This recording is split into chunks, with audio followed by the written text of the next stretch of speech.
Hello and welcome to my video presentation. My name is Josh and today we're going to be talking about the people.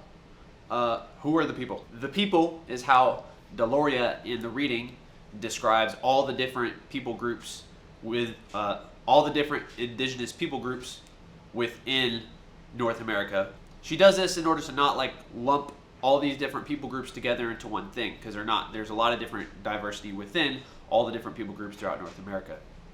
I feel like maybe peoples with an S, plural, may be a better way to kind of encompass what she's going for here, but I digress. As far as the origin of these people, we're given one mythological representation from the video presentation.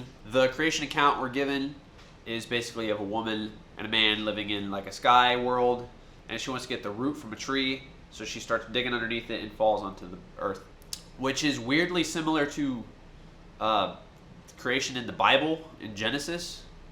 As far as like, in both cases you've got a man and a woman in like a heavenly kind of paradise, right? Then you've got a woman who's trying to get produce from a tree, and then getting the produce from the tree causes them to fall, in one case a literal fall to earth, and in both cases giving birth to two sons who bicker and fight. And anyways, the account we're given basically ends with her landing on a turtle's back and animals kind of working together to help her and cooperating with humanity. Now, the primary reason that this is controversial is not due to the fact that it's talking about sky worlds or giant turtles, but it's because of the timeline.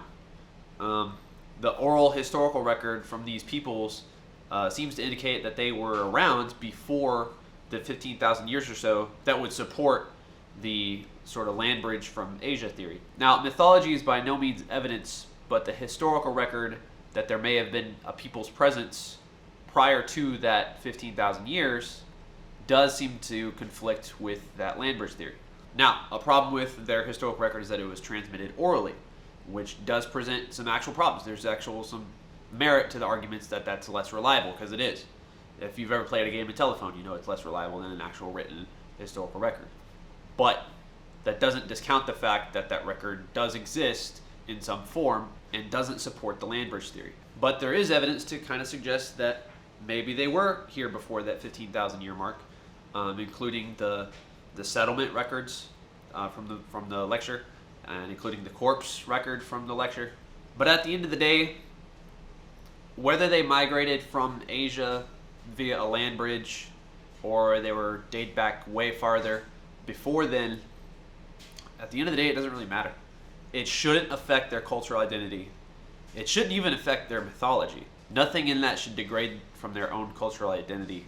Regardless of whatever theory is correct, it shouldn't affect people's culture or their identity.